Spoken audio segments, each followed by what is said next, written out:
falamma ja'ahum bil bayyinati qalu hadza sihrun mubin. Ingatlah ketika Isa bin Maryam berkata kepada kaumnya, wahai kalian Bani Israel, aku adalah utusan Allah, aku adalah Rasul Allah bagi kalian, di mana aku datang untuk kemudian membenarkan kitab yang turun sebelumku, yaitu kitab Taurat.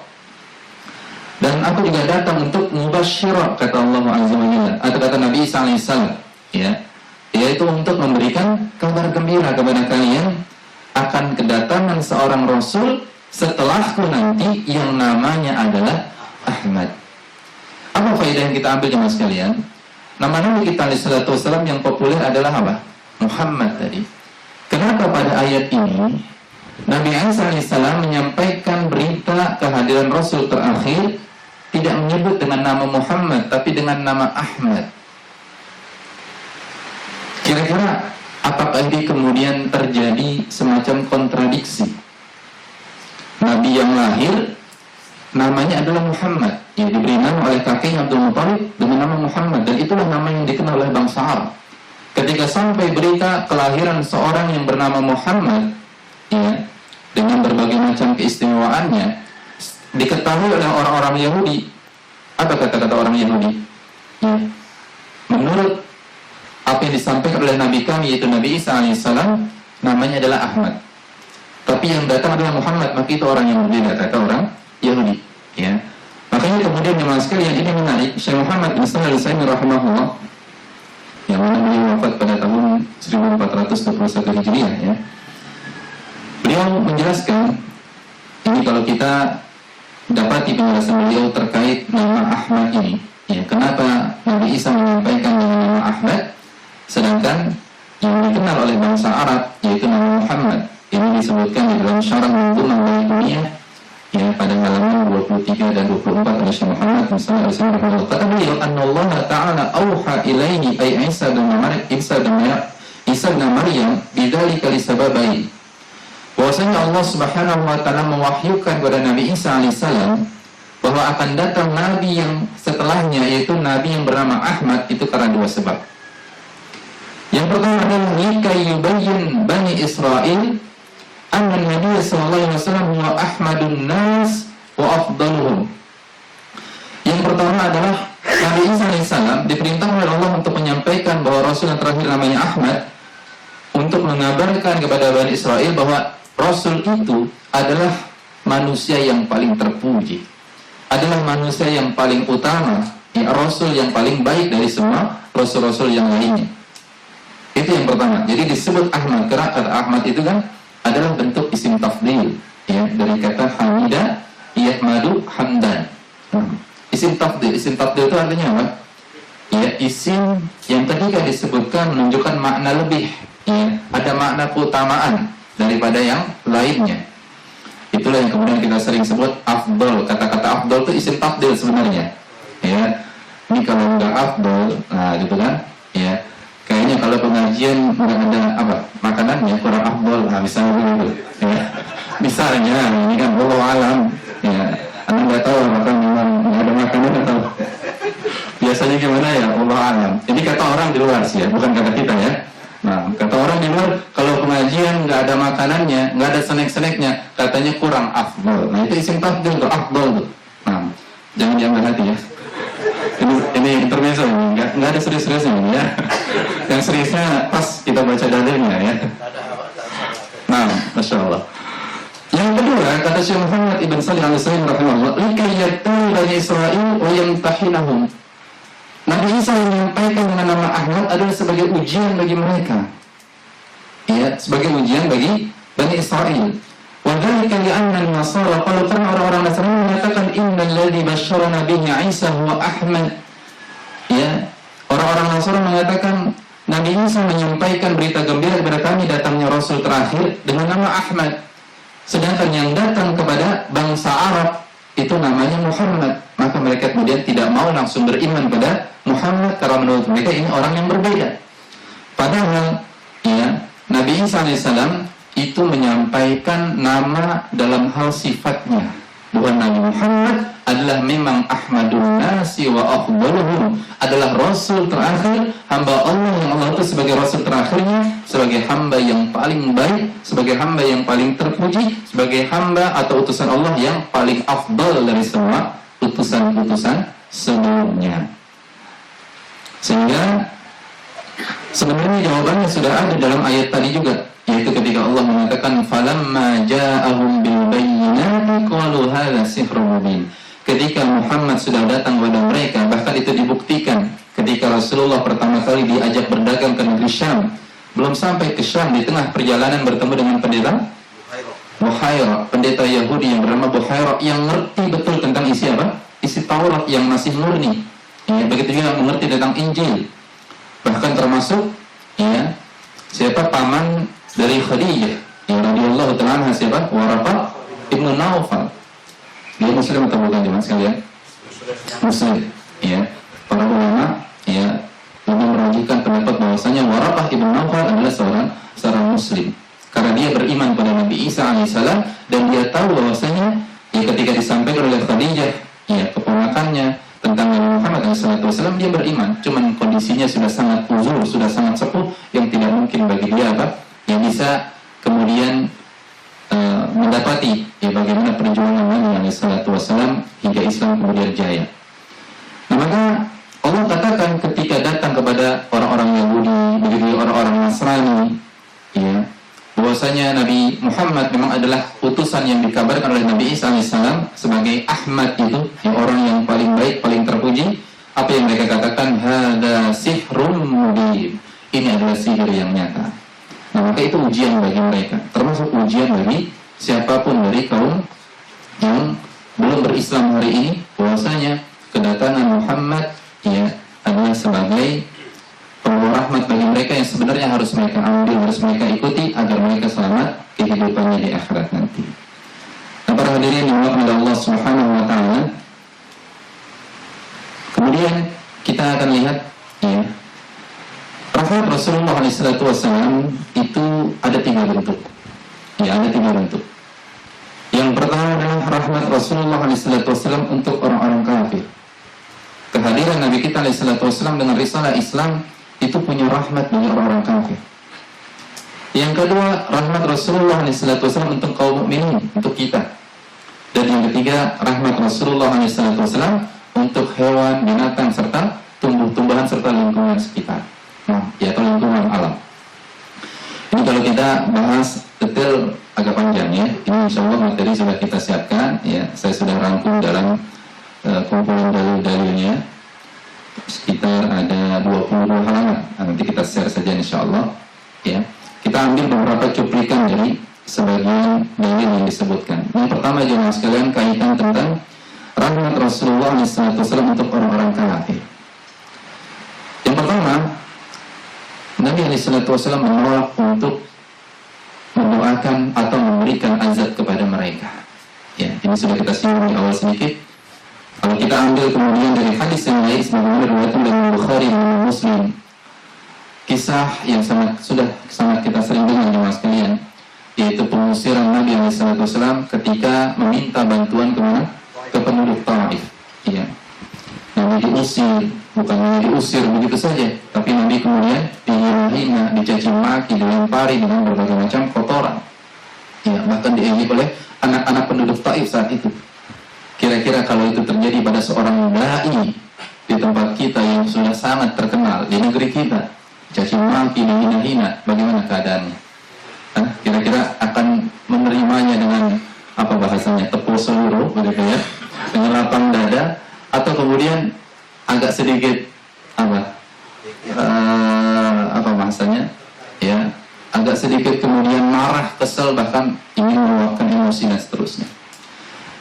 Padahal kalau kita mungkin ketika diperlakukan seperti itu jemaah sekalian, tidak ada malaikat yang langsung datang kepada kita ya, untuk kemudian menyampaikan apa yang kamu inginkan buat mereka. Ya, aku sudah siapkan ini ya azab yang Allah Subhanahu wa taala ya perintahkan untuk mengazab mereka.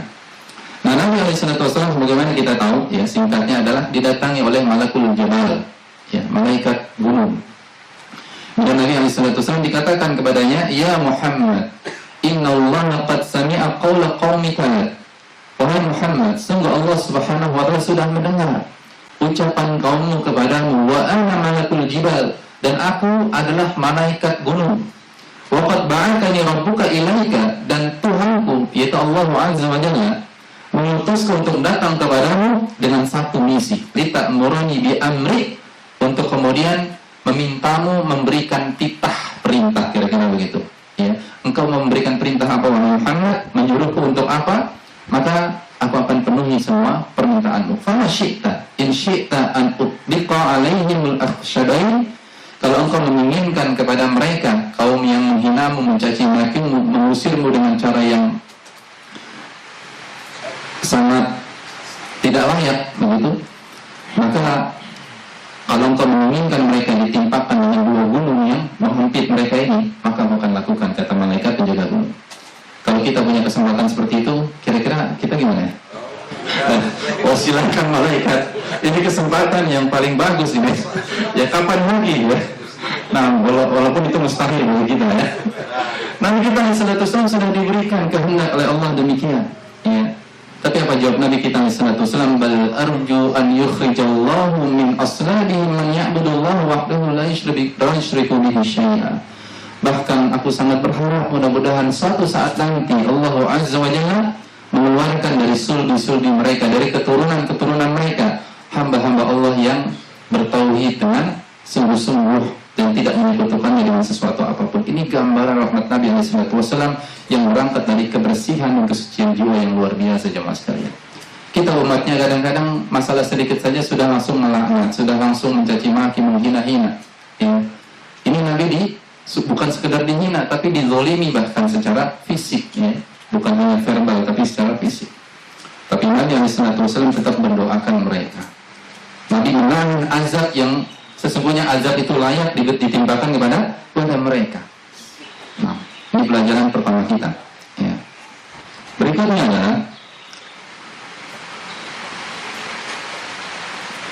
Nabi SAW menyuruh kepada umatnya, bahkan dalam situasi konflik perang yang memungkinkan kita untuk membalas. Ya. Nabi SAW tidak membolehkan kita melakukan kekejaman di dalam konflik tersebut. Ya. Dalam hadis Sahih Muslim ini luar biasa. Ini tidak ada kitab suci atau tidak ada ajaran agama yang begitu memperhatikan hak asasi manusia. Bahkan dalam situasi perang yang mana orang boleh saja kemudian saling bunuh dalam situasi itu, tapi Nabi kita SAW telah mengajarkan etika perang yang sangat indah yang tidak ada mungkin pada agama-agama lain. Ya. Nabi SAW mengatakan apa? Kalau kalian hendak berperang, maka hendaklah kalian mengawalinya dengan apa? Bismillah, ya, ucapan Bismillah. Kemudian qatilu man kafara billah, perangilah orang-orang yang memang kafir kepada Allah. Wala taghullu wala taghduru wala tanfuru wala taqtulu walidan. Kata Nabi SAW, berperanglah dengan nama Allah, dan niatkanlah itu berperang di jalan Allah Subhanahu wa taala untuk mendapatkan ridhonya. Perangilah orang-orang kafir, berperanglah kalian dengan mereka, tapi jangan kalian merampas harta mereka secara zalim. Atau jangan kalian melakukan korupsi dari harta rampasan perang. Jangan kalian mengkhianati janji. Jangan kalian membunuh seseorang dengan cara yang kejam. Apa cara yang kejam ketika membunuh, jemaah sekalian? Ya, mutilasi, kemudian apa lagi? Ya mungkin ya menghancurkan tubuhnya, ya, dan seterusnya, atau menyiksa tadi.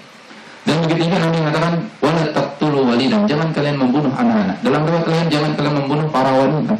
Ya. Jangan membunuh orang-orang yang tua renta dan seterusnya yang tidak mampu berperang.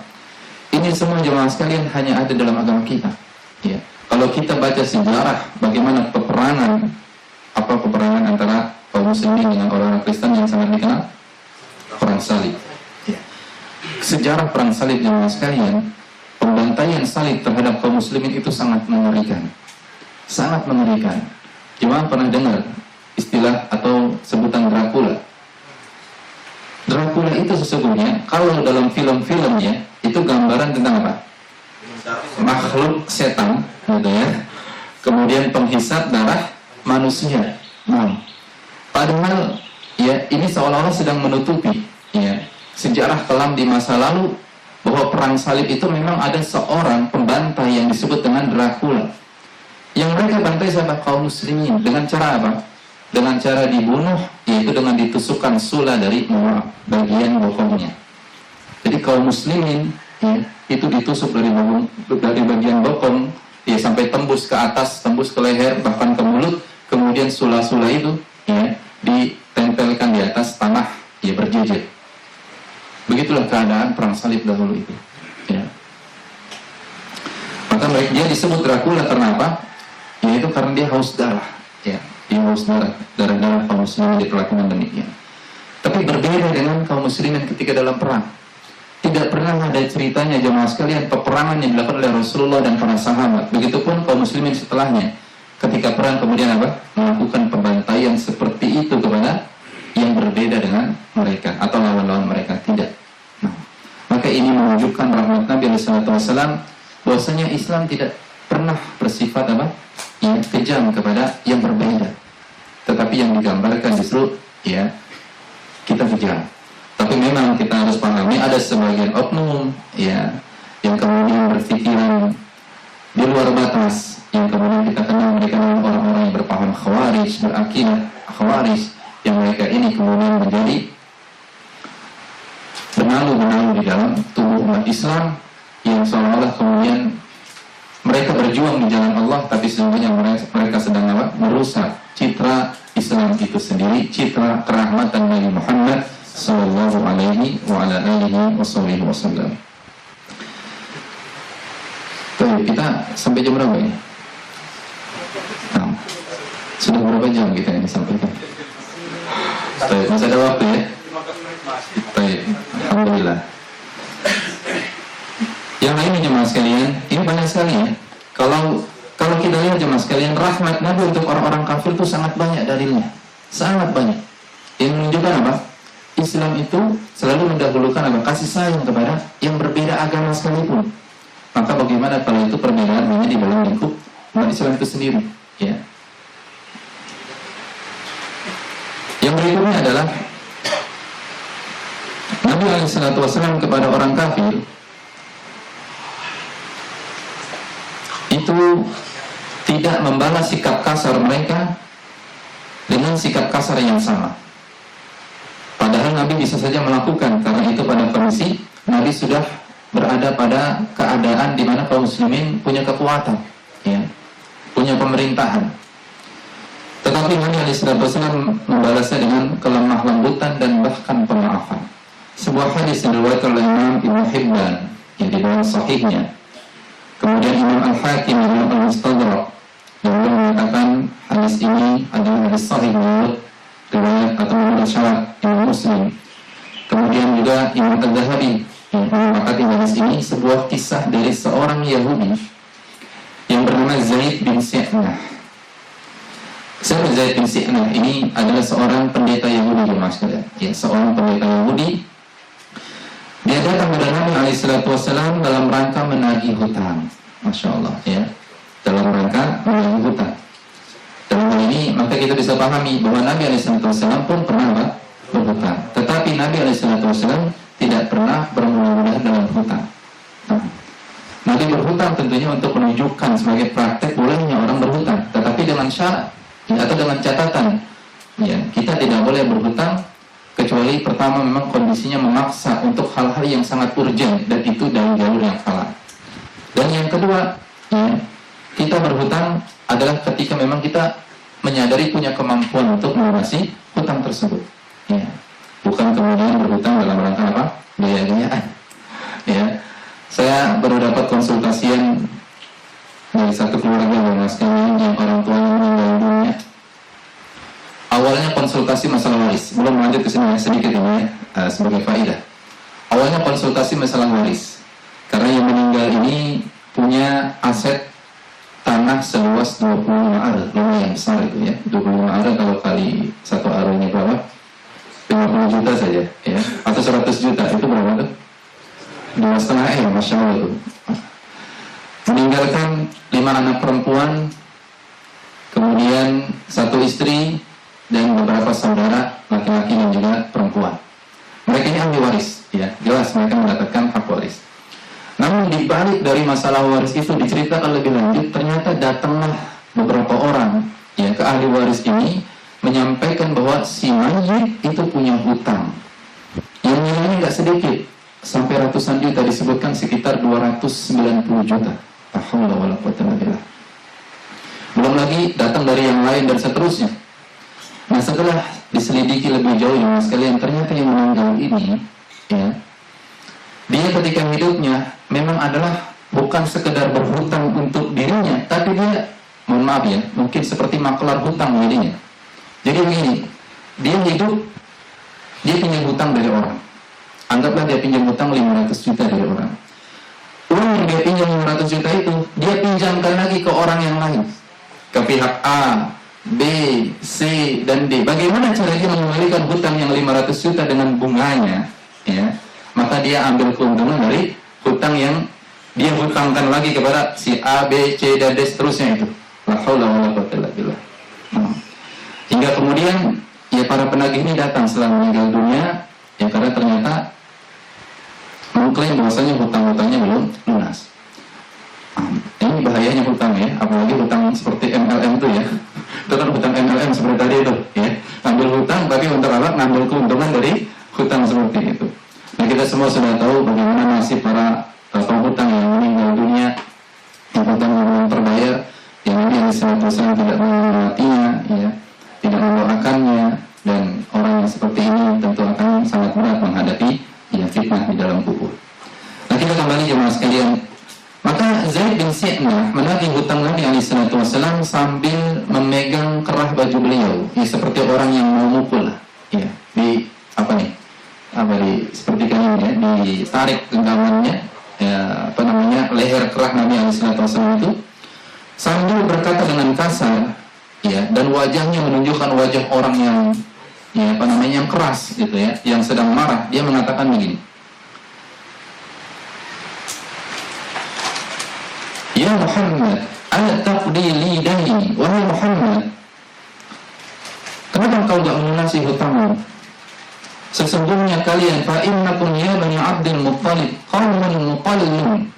Kata orang Yahudi ini, Zaid bin Si'nah, sesungguhnya kalian Bani Abdul Muttalib, keturunan Abdul Muttalib, adalah orang-orang yang suka menunda pembayaran hutang.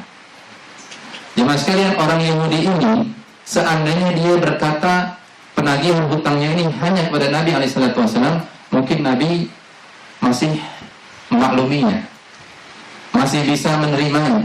Tapi dia mengungkit apa? Keluarga besar. Ya, mengatakan apa? Kalian Bani Abdul Muttalib. Artinya kami mengeneralisir, ya, semua yang menjadi keturunan daripada Bani Abdul Muttalib atau keluarga besarnya Nabi SAW. Kita sekarang kalau ada orang seperti itu, dia urusannya sama kita nih, tapi dia kemudian mengatakan kalian dan keluarga kalian semuanya sama saja. Kira-kira marahnya kita merendah atau meningkat? Meningkat. Kenapa? Urusan kamu tuh sama saya, kenapa keluarga saya dibawa-bawa? Kan kira-kira gitu, iya enggak? Pasti kita akan naik pitam nih, wah ini macam-macam nih orangnya. Ya, kenapa keluarga kita dibawa-bawa? Nanti digituin jemaah sekalian. Ya. Engkau wahai Muhammad, ya, kenapa telat bayar hutang? Dan begitu juga keluargamu semuanya, Bani Abdul Muttalib semuanya begitu, suka menunda-nunda pembayaran hutang. Tapi Nabi SAW jemaah sekalian tidak sama sekali terpancing amarahnya. Beda dengan sahabat yang ada di dekatnya, Umar bin Khattab radhiyallahu ta'ala anhu. Umar sudah jangankan, ya, dia mengatakan seperti itu Yahudi ini, ketika Yahudi ini langsung memegang kerah lehernya Nabi SAW saja, itu sudah sangat membuat Umar marah, sampai Umar mengatakan apa? Ya aduallah, wahai musuh Allah, ataqulu Rasulullah SAW ma asma'u wa taf'alu bihi ma ara. Wahai musuh Allah, kok bisa-bisanya engkau melakukan apa yang telah engkau lakukan ini kepada utusan Allah Subhanahu wa ta'ala, dan kalau engkau berbuat dengan perbuatan yang kasar seperti itu. Kemudian Umar mengatakan, demi Allah, fawalladzi ba'athahu bil haq, demi Allah yang mengutus Nabi Muhammad SAW dengan kebenaran, laula ma uhadiru laumahu la darabtu bi sayfi ra'sa, Seandainya aku tidak khawatir, tidak takut dengan celaan Nabi SAW, aku sudah penggal lehermu ini. Ya, enggak pakai minta izin, aku penggal langsung. Ya, dalam keadaan kau berdiri, tebas. Itu prinsipnya Umar, ya kan? Tapi Umar menahan dirinya untuk tidak melakukan demikian apa? Takut dicela Nabi SAW. Ya, takut dicela oleh Nabi SAW. Kita kan kadang-kadang begitu juga, kan? Ya. Ada seorang ustadz barangkali mungkin dihina, dicela pengikutnya kan yang sudah marah duluan, gitu ya. Nah, Rasulullah SAW memandang Umar bin Khattab radhiyallahu ta'ala. Umar dipandang oleh Rasulullah dalam keadaan Rasulullah tersenyum kepada Umar, menenangkan Umar dan menyabarkan Umar bin Khattab radhiyallahu ta'ala. Tenang ya Umar, sabar ya Umar, santai aja, kira-kira begitu jemaah sekalian ya. Apa kata Rasulullah SAW? Ana wa huwa, perhatikan kata-katanya ini luar biasa. Ana wa huwa kunna ahwaja ila ghairi hadha minka ya Umar. Anta amrani bi husnil adai wa ta'murahu bi husnil taqani. Wahai Umar, aku dan dia, yaitu Zaid bin Si'nah, pendeta Yahudi ini, lebih membutuhkan hal lain dari engkau. Itu apa? Hendaknya engkau, wahai Umar, dalam kondisi seperti sekarang, menyuruhku untuk segera membayar hutangnya dengan baik. Ya. Dan engkau juga menyuruh dia, menasihati dia untuk menagih hutangnya juga dengan cara yang baik. Jangan kau sikapi dengan emosi dan amarah yang meluap-luap seperti ini. Maka wahai Umar, idhab bihi faqdihi haqqahu wa zidhu 20 sa'an min tamar. Wahai Umar, sudah bawa pendeta Yahudi ini ya ke Baitul Mal, berikan hak dia dari hutang yang pernah aku ambil darinya, dan kalau bisa wahai Umar, tambahkan 20 sok kurma untuknya. 20 sok itu berapa kilogramnya sekalian? Satu sok itu berapa kilo? Satu sok itu sama dengan 4 mud. Satu mud sama dengan 2 telapak tangan yang disatukan. Kalau ukuran beras, satu sok sama dengan 2,5 kilogram lah. Itu yang paling standar, ya. Paling standar itu 2,5 kilogram. Padahal ukurannya bisa jadi kurang dari itu, ya. Tapi kalau kurma, satu sok kurma berapa? Hah? Belum pernah hitung ya? Nah, mungkin ya kurang dari 2 kilogram, bisa jadi kurang dari 1 kilogram, ya. Allah Ta'ala. Maka 20 sok kurma tambahkan untuknya. Apa yang terjadi jemaah sekalian? Ketika Yahudi ini, pendeta Yahudi ini diperlakukan demikian oleh Rasulullah Sallallahu Alaihi Wasallam, setelah dia mendapatkan apa yang dia inginkan, dia kembali kepada Rasulullah SAW dan dia langsung menyatakan asyhadu an la ilaha illallah wa asyhadu anna Muhammadan abduhu wa rasuluh. Rasulullah tidak membuat orang itu masuk Islam dengan ucapan. Rasulullah membuat dia masuk Islam dengan apa? Akhlaknya yang mulia, dengan ketenangan hati dan jiwanya.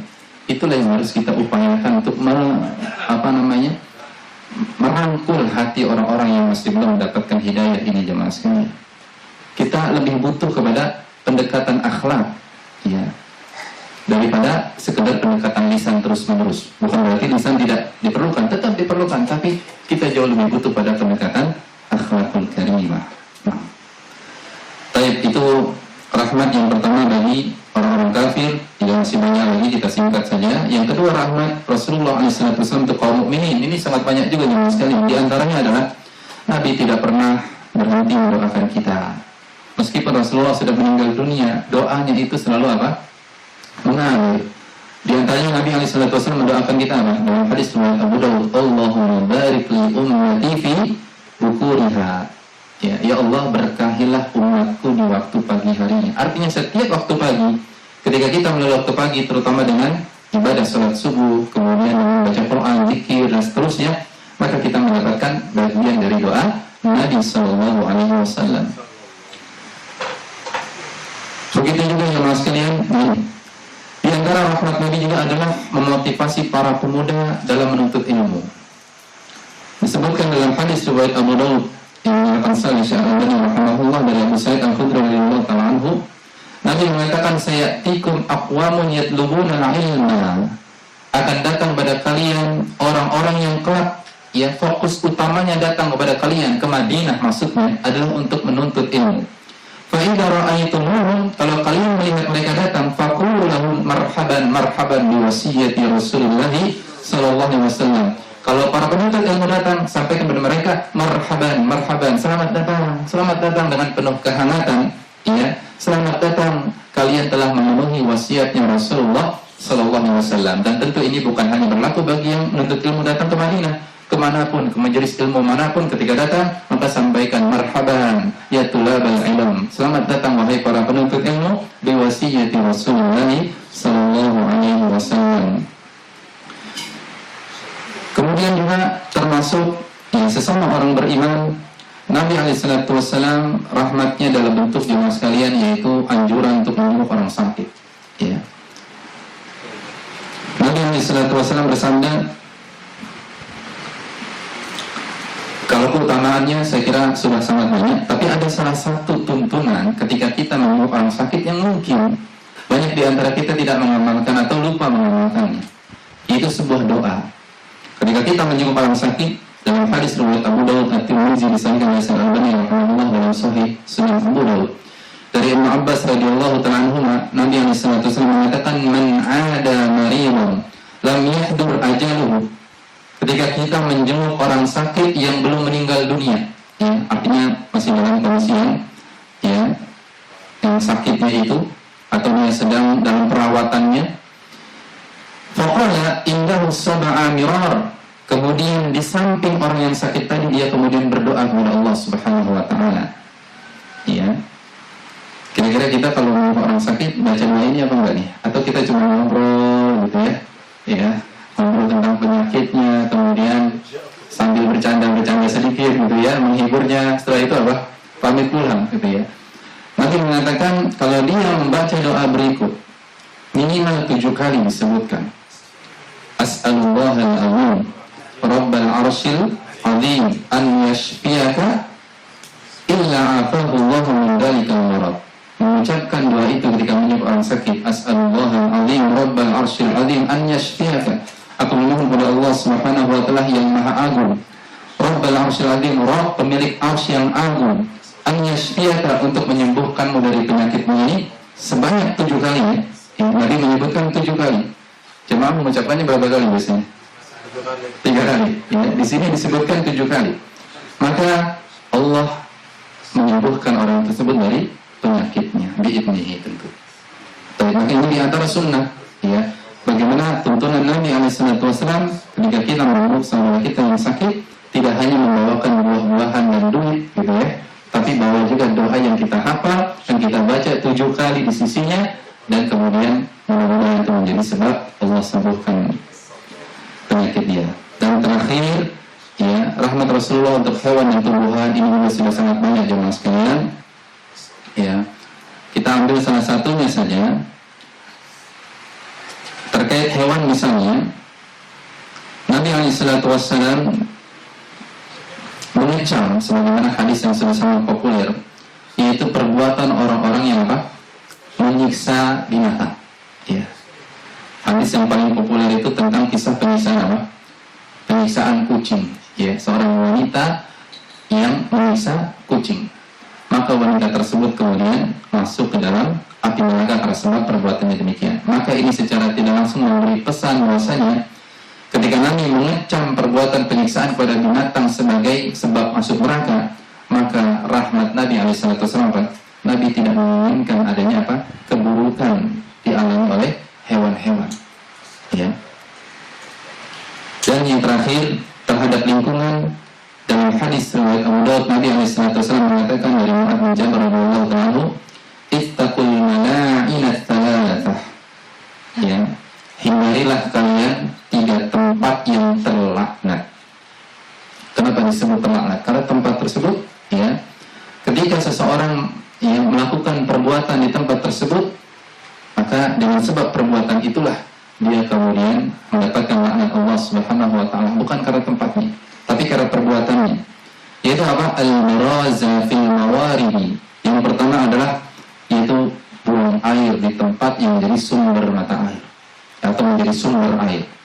Yang kedua, waqari'atit tariq, yaitu buang air di jalan, ya, jalan umum. Dan yang ketiga, wadhimni, buang air di tempat-tempat di mana orang-orang berteduh di bawahnya, ya, di di bawah bayangan gedung misalnya, di bawah pohon, ya. Dan kita masih menyaksikan ya sekalian ada orang-orang seperti ini, ya. Masih ada orang-orang seperti ini, ya.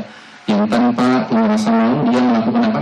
Buang air di sumber air, atau buang air di pinggir jalan, atau buang air di tempat-tempat di mana orang-orang kemudian berteduh. Kalau di orang gila mungkin kita masih memaklumi, tapi kalau di orang normal, ya maka itu sesuatu yang sangat aneh terjadi dan sangat ya tidak dibenarkan. Tapi para hadirin yang dirahmati Allah, demikian ya sebagian penjelasan kita terkait bentuk-bentuk rahmat Nabi alaihissalatu wassalam. Pelajaran pentingnya adalah mudah-mudahan kita bisa mengikutinya, meneladaninya, ya, untuk kemudian kita pun menjadi pembawa rahmat ajaran Nabi Sallallahu Alaihi Wasallam kepada seluruh alam dalam kehidupan kita ini. Demikian wassalamualaikum warahmatullahi wabarakatuh wa ala alihi washabihi wasallam wa akhiru da'wana alhamdulillahi rabbil alamin. Wassalamualaikum warahmatullahi wabarakatuh. Baik. Untuk sesi tanya jawab bebas ya. Mungkin kamera nggak perlu dihidupkan ya.